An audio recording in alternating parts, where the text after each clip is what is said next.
Friends, जान Yemen के fans के लिए बुरी खबर है क्योंकि टर्किश एक्टर जान यमन पर हमला करने के संगीन इल्जामात हैं, जिससे इनका करियर पर भी बुरे असरात पड़ सकते हैं क्योंकि इटालियन पुलिस ने इनके खिलाफ मुकदमा दर्ज कर लिया है। मामला क्या है, चलें बताते हैं। वीडियो शुरू करने से पहले नए आने वाले व्यूवर्स से दरखास्त है कि वो चैनल को लाइक और सब्सक्राइब करें और कमेंट सेक्शन में अपनी राय का इजहार जरूर करें। तो वीडियो शुरू करते हैं। जान यमन की टीवी सीरीज बाइलो कमले मेयर के सेकंड सीजन की शूटिंग इटालियन टाउन सेविता कैसलेना में चल रही थी। शूटिंग के दौरान एक दुकान की मालकिन बारबानेल ने बताया कि जान यमन उस वक्त एग्रेसिव हो गए जब दुकान में चल रहे म्यूजिक की आवाज ऊंची थी और शूटिंग में खलल डाल रही थी। बारबानेल ने पुलिस मुकदमा दर्ज कराया कि जान यमन ने न सिर्फ इनके साथ जुबानी तौर पर बदसलूकी की है बल्कि जिस्मानी तौर पर भी हमला करने की कोशिश की है, जिससे वो खौफजदा हो गयी और टीवी सीरीज के अमले में से 2-4 लोगों ने इन्हें रोका। बाद में सीरीज के प्रोड्यूसर ने बारबानेल को 600 यूरो मुआवजे की पेशकश करते हुए सुलह की कोशिश भी की। पता चला कि सीरीज की शूटिंग 4 सितंबर को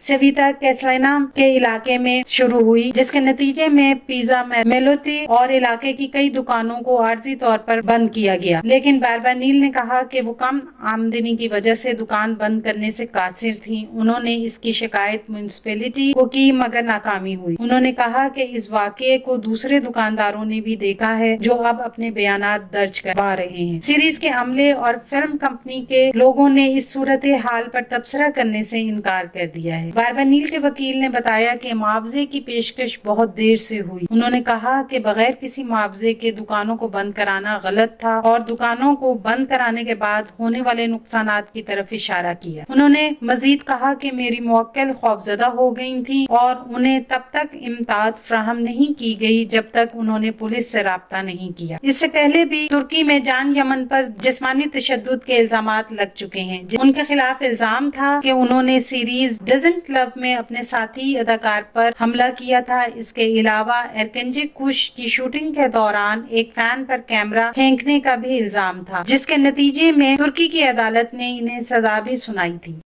आने वाले दिनों में अपने पसंदीदा ड्रामों की मजीद मालूमात के लिए हमारे चैनल को लाइक करें, शेयर करें और सब्सक्राइब करना ना भूलें। शुक्रिया।